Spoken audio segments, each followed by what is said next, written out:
नमस्कार। आकाशवाणी जयपुर अजमेर से प्रस्तुत हैं प्रादेशिक समाचार।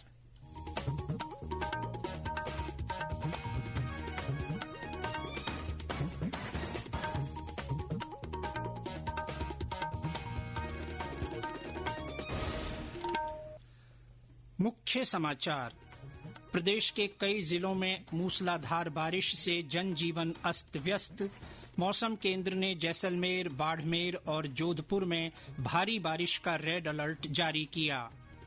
राज्य विधानसभा में विधि विभाग के आदेश को लेकर हंगामा, सदन की कार्यवाही कल तक के लिए स्थगित। प्रदेश भर में हरियालो राजस्थान एक पेड़ मां के नाम अभियान के तहत पौधारोपण को लेकर तैयारियां जोरों पर। और राज्य भर में तीसरे वन सोमवार पर शिवालयों में श्रद्धालुओं का तांता।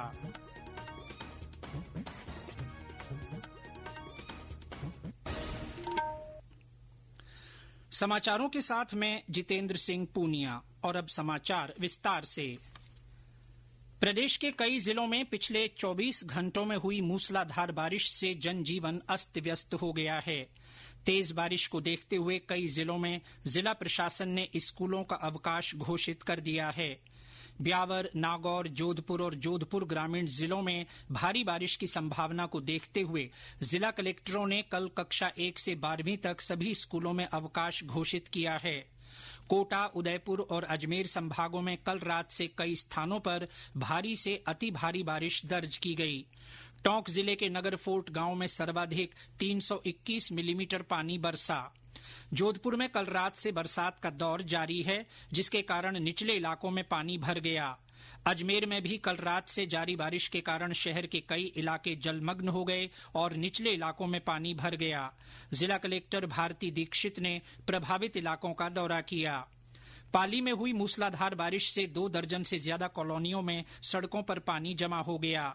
जिले के सोजत में सबसे ज्यादा 261 मिलीमीटर बारिश दर्ज की गई। बाड़मेर में भी आज सावन की झड़ी लगी रही। भीलवाड़ा और बूंदी सहित कई जिलों में भारी से अत्यंत भारी बारिश हुई। बाड़मेर और जैसलमेर में भी कई इलाकों में मध्यम से तेज बरसात हुई। मूसलाधार बारिश से जैसलमेर जिले के कई गांवों और ढाणियों का जिला मुख्यालय से संपर्क टूट गया। लोहार की गांव में आकाशीय बिजली गिर जाने से 137 भेड़ों की मौत हो गई। टोंक जिले में भी कल से तेज बारिश का दौर जारी है। इसके चलते नदी नाले उफान पर हैं। शहर में सड़कों पर पानी जमा हो गया। राजधानी जयपुर में भी सुबह से रिमझिम बारिश का दौर जारी है। सवाईमाधोपुर और बालोतरा में भी हल्की वर्षा का दौर जारी रहा। कल से हो रही तेज बारिश के कारण जोधपुर जिले के बोरानाडा थाना क्षेत्र में आज तड़के एक फैक्ट्री की दीवार ढहने से 13 मजदूर दब गए। इनमें 3 मजदूरों की मौत हो गई। घायलों का जोधपुर एम्स में उपचार चल रहा है। पाली जिले में भी बारिश होने से निचले इलाकों में पानी भर गया और एक मोटरसाइकिल सवार पानी में बह गया। भीलवाड़ा के मेनाल झरने में पिकनिक मनाने गया एक युवक बह गया, जिसकी तलाश जारी है। उधर सवाईमाधोपुर में बनास नदी के भारजा एनीकट में कल बहे एक युवक का शव आज बरामद कर लिया गया। जोधपुर मंडल में हुई तेज बारिश से रेल यातायात भी प्रभावित हुआ है। मौसम विभाग ने आज और कल भी कई जिलों में तेज बारिश का अलर्ट जारी किया है। मौसम केंद्र जयपुर के निदेशक राधेश्याम शर्मा ने आकाशवाणी को बताया कि जैसलमेर, बाड़मेर और जोधपुर में अत्यंत भारी बारिश का रेड अलर्ट जारी किया गया है। इस सिस्टम के असर से अगले 24 घंटों के दौरान खासकर पाली, जोधपुर, बाड़मेर, जैसलमेर, इसके अलावा बीकानेर, नागौर के कई स्थानों पर भारी से अति भारी बारिश का दौर जारी रहेगा। इसके लिए मौसम विज्ञान केंद्र जयपुर की ओर से अगले 24 घंटों के लिए पाली, जोधपुर, बाड़मेर, जैसलमेर और नागौर जिलों के लिए अति भारी बारिश और कहीं कहीं अत्यंत भारी बारिश के लिए ऑरेंज और रेड अलर्ट जारी किया गया है।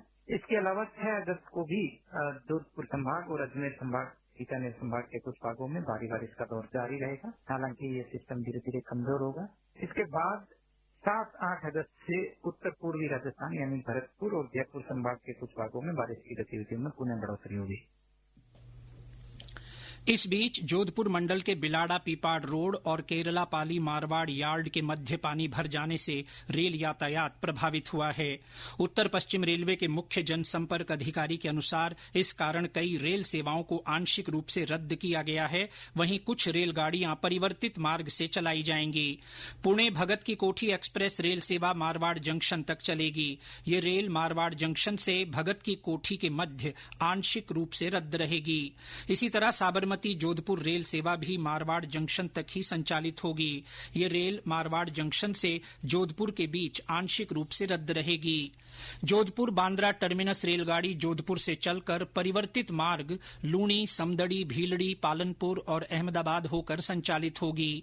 इसी तरह बीकानेर बांद्रा टर्मिनस रेल सेवा बीकानेर से चलकर परिवर्तित मार्ग लूणी, समदड़ी, भीलड़ी, पालनपुर और अहमदाबाद होकर चलाई जाएगी।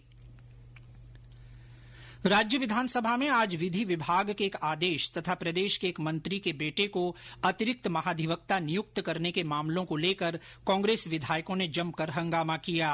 भोजनावकाश के बाद प्रतिपक्ष के नेता टीकाराम जूली ने मामला उठाते हुए कहा कि विधि विभाग ने सरकारी वकीलों की नियुक्ति आदेश सीआरपीसी के तहत जारी किया है, जो अब निष्प्रभावी हो गया है। उन्होंने सरकार से इस मुद्दे पर अपना पक्ष स्पष्ट करने की मांग की, लेकिन विधानसभा अध्यक्ष वासुदेव देवनानी ने इसकी अनुमति नहीं दी, जिसके कारण सदन में काफी हंगामा हुआ और सदन की कार्यवाही पहले आधा घंटे के लिए और फिर कल तक के लिए स्थगित कर दी गई। कांग्रेस विधायक मुकेश भाकर को सदन में हंगामे के दौरान विधानसभा अध्यक्ष की तरफ गलत इशारे करने और दुर्व्यवहार के आरोप में बजट सत्र की शेष कार्यवाही से निलंबित कर दिया। कांग्रेस विधायक सदन में धरने पर बैठे हैं। नेता प्रतिपक्ष टीकाराम जूली ने कहा कि प्रतिपक्ष के विधायक विधानसभा में रात भर धरना देंगे। राजस्व मंत्री हेमंत मीणा ने आज विधानसभा में कहा कि डिजिटल इंडिया भूमि अभिलेख आधुनिकीकरण कार्यक्रम DIL-RMP के तहत नक्शों में दर्ज गलत प्रविष्टियों का शुद्धिकरण तहसीलदार और उपखंड अधिकारी के माध्यम से किया जा रहा है। इस बारे में संबंधित जिला कलेक्टरों को निर्देश दिए गए हैं। राजस्व मंत्री प्रश्नकाल के दौरान सदस्य द्वारा इस संबंध में पूछे गए पूरक प्रश्नों का जवाब दे रहे थे। खाद्य और नागरिक आपूर्ति मंत्री सुमित गोदारा ने आज विधानसभा में कहा कि राशन की दुकान के डीलर के निलंबन के बाद नियमानुसार उसका चार्ज निकटतम राशन डीलर को अधिकतम 6 माह तक देने का प्रावधान है। उन्होंने आश्वस्त किया कि बीकानेर जिले में नियम विरुद्ध तरीके से अन्य राशन डीलर को 6 माह से ज्यादा समय तक अटैच करने तथा निकटतम राशन डीलर को चार्ज न देकर दूर के राशन डीलर को चार्ज देने के मामले की जांच कर दोषियों के विरुद्ध नियमानुसार कार्रवाई की जाएगी। ये समाचार आकाशवाणी जयपुर अजमेर से प्रसारित किए जा रहे हैं। समाचार बुलेटिन में आपका फिर स्वागत है। प्रदेश में हरियालो राजस्थान एक पेड़ मां के नाम अभियान के तहत 7 अगस्त को हरियाली तीज के अवसर पर लगभग 2 करोड़ पौधे लगाए जाएंगे। पहाड़ियों, चारागाह भूमि, सड़क किनारे, स्कूलों, अमृत सरोवर और जल स्रोतों के किनारे पौधारोपण कर प्रदेश को हरा भरा बनाया जाएगा। अभियान को सफल बनाने के लिए आज जयपुर में वीडियो कॉन्फ्रेंसिंग के माध्यम से सभी 50 जिलों की तैयारियों और माइक्रो प्लानिंग को लेकर समीक्षा की गई। अतिरिक्त मुख्य सचिव जल संसाधन अभय कुमार और ग्रामीण विकास विभाग के शासन सचिव आशुतोष A.T. पेडनेकर ने इस संबंध में सभी जिला कलेक्टरों को आवश्यक निर्देश दिए। इस अवसर पर अतिरिक्त मुख्य सचिव ने कहा कि महिलाओं को लहरिया परिधान पहनकर पौधारोपण कार्यक्रम में सहभागी बनने के लिए प्रेरित किया जा रहा है। साथ ही आमजन को भी निःशुल्क पौधों का वितरण किया जाएगा। गौरतलब है कि राज्य बजट 2024-25 में मुख्यमंत्री वृक्षारोपण महाअभियान के माध्यम से हर परिवार को जोड़ते हुए 7 करोड़ पौधे लगाने और उनकी देखभाल का लक्ष्य रखा गया है। आज तीसरा वन सोमवार है। इस अवसर पर प्रदेश भर के शिवालयों सहित जयपुर के सभी शिव मंदिरों में उत्सव जैसा माहौल है। सुबह से ही शिव मंदिरों में भक्तों का तांता लगा रहा। श्रद्धालुओं ने जयपुर के ताड़केश्वर महादेव, झारखंड महादेव और अन्य शिवालयों में पूजा अर्चना की। झुंझुनू जिले में लोहारगल सूर्य कुंड में श्रद्धालुओं ने डुबकी लगाकर पवित्र स्नान किया और शिवालय में भगवान शिव का जलाभिषेक कर सूर्य मंदिर में पूजा अर्चना की। सवाईमाधोपुर जिले में शिवाड़ स्थित श्री घुश्मेश्वर महादेव मंदिर में सहस्त्र घट और रुद्राभिषेक के आयोजन हुए और शाम को भजन संध्या का आयोजन किया जा रहा है। भरतपुर के शमशानेश्वर महादेव मंदिर में महादेव जी की झांकी सजाई गई। जयपुर ग्रेटर नगर निगम की ओर से आज हरियाली तीज महोत्सव का आयोजन किया गया। जयपुर के मानसरोवर में हुए इस महोत्सव की थीम गुलाबी सहरिया रखी गई। मच्छर जनित बीमारियों के नियंत्रण और रोकथाम के लिए श्रीगंगानगर जिले में आज से स्वास्थ्य दल आपके द्वार अभियान शुरू हुआ। मुख्य चिकित्सा और स्वास्थ्य अधिकारी डॉक्टर अजय सिंगला ने बताया कि अभियान के तहत जिले में 346 टीमों का गठन किया गया है, जो मच्छर जनित बीमारियों के लिए घर घर जाकर आमजन को जागरूक कर रही हैं। उन्होंने बताया कि बारिश के मौसम में डेंगू जैसी मच्छर जनित बीमारियां ज्यादा फैलती हैं, इसलिए मच्छरों के फैलाव को रोकने और बीमारियों की रोकथाम के लिए 31 अगस्त तक ये अभियान चलाया जाएगा। और अब पेरिस ओलंपिक से जुड़ी खबरें।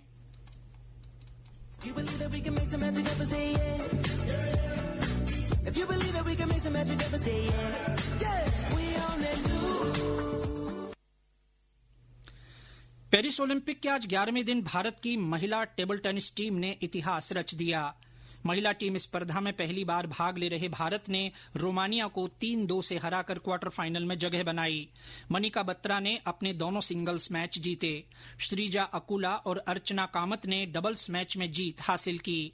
एथलेटिक्स में महिलाओं की 400 मीटर दौड़ की हीट में किरण पहल 52.51 सेकंड का समय लेकर 7वें स्थान पर रहीं।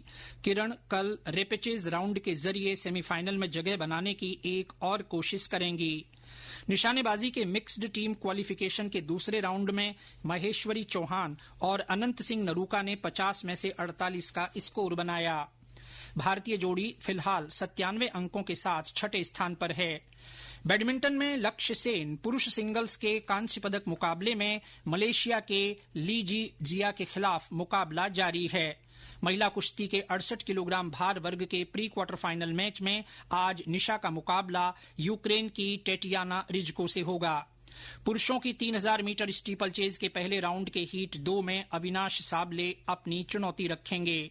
पदक तालिका में चीन 21 स्वर्ण 16 रजत और 12 कांस्य सहित 49 पदक लेकर पहले स्थान पर है।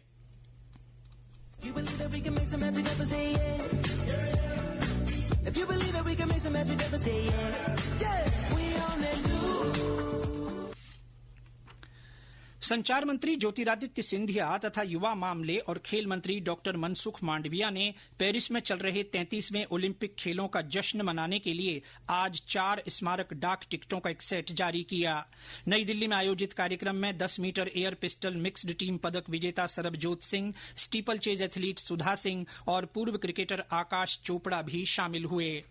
और अंत में मुख्य समाचार एक बार फिर।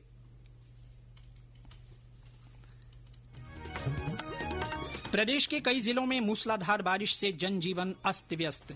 मौसम केंद्र ने जैसलमेर, बाड़मेर और जोधपुर में भारी बारिश का रेड अलर्ट जारी किया। राज्य विधानसभा में विधि विभाग के आदेश को लेकर हंगामा, सदन की कार्यवाही कल तक के लिए स्थगित।